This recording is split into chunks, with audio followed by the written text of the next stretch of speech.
Andrew, it's great to be here with you today. You're the Associate Director of the Eurasia Center at the Atlantic Council, and you've written a very comprehensive piece for the Jerusalem Strategic Tribune about what you're calling the middle corridor, the new Silk Road in Central Asia. Could you tell me why do you think that this corridor is important, and why is its significance increasing? Well, first of all, thanks very much for having me, Jacob. It's a pleasure to be here and excited to talk more about the Middle Corridor, which is something that's, I think, gaining steam in circles in Washington as an area of interest, particularly as the U.S. and the Trump administration starts to think more and more about rare earth elements and critical minerals and where we can reliably get those from to kind of secure our supply chains for not only the green transition, which in the medium to long term will be coming, but also for lots of military and other technology uses. So Central Asia, really, really rich in these minerals, and that's one element of American interest there. But the Middle Corridor in general has been, let's say, a thing for probably a decade now, but it really started to grow in terms of its volumes that it's transporting and its popularity after the full-scale Russian invasion of Ukraine in 2022. Geographically, if we think about Central Asia, and this goes back centuries, talking about the Silk Roads, the strategic region between China and Asia in the east and Europe in the west, countries still wanted all sorts of goods from this region from China, but they didn't want to transit them through Russia, both for political reasons and for the inherent risks that come with that. And so what they kind of latched onto was this middle corridor, transporting all sorts of goods, raw materials, semi-finished materials, and other products through Central Asia, across the Caspian Sea, through the South Caucasus, and onto Europe. And this is something that's really, really growing, though it's not without risks, I would say. Now, in your essay for the JST, you focus very closely on the role that Kazakhstan plays. And could you elucidate a little upon that? What made you focus on Kazakhstan? So again, the answer here is geographic. Kazakhstan is the biggest country in Central Asia.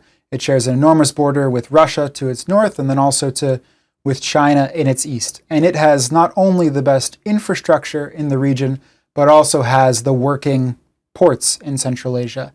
And so Kazakhstan has become, as I wrote in the article, the linchpin of the Middle Corridor, that if we're going to transport products, goods, and hopefully even rare earths from this region, it needs to go primarily through Kazakhstan.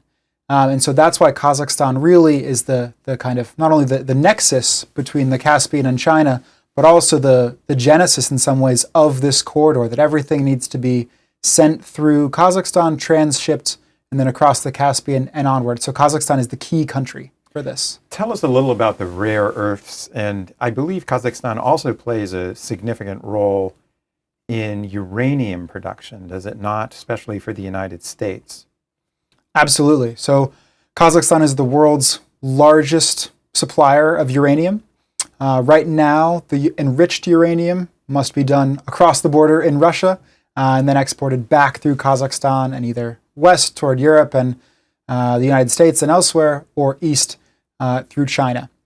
And so the Middle Corridor is a way to kind of, I would say, reduce some of the risks, the tensions that come with sending these materials, especially uranium, towards the west. And Kazakhstan, when we talk about rare earths and critical minerals, is really, really rich in these sorts of deposits. And most of them are relatively untouched. Kazakhstan for a long time has exported things like copper and like uranium, as I mentioned, but some of these rare earths and critical minerals that the U.S. gets from China and we need can be found in Kazakhstan and should be developed.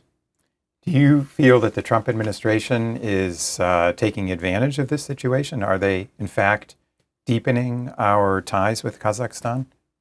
I would say they're talking the right game, but we haven't quite seen enough action on this. Foreign Minister Nurtleo from Kazakhstan was just in the U.S. in Washington a month or two ago, trying to get a memorandum of understanding on rare earth extraction and development in his country.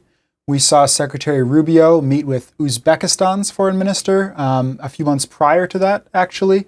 And there was, not between the US government and the Uzbek government, but there was an MOU signed with an American company about rare earth exploitation there. So there's continued interest in this, but we haven't quite seen the kind of tangible things that you'd be looking for to actually develop this. So far, we have a lot of talk, and I think the Trump administration rightly sees rare earths and critical minerals as a priority for the US, but they need to put the human capital and infrastructure in to actually develop these.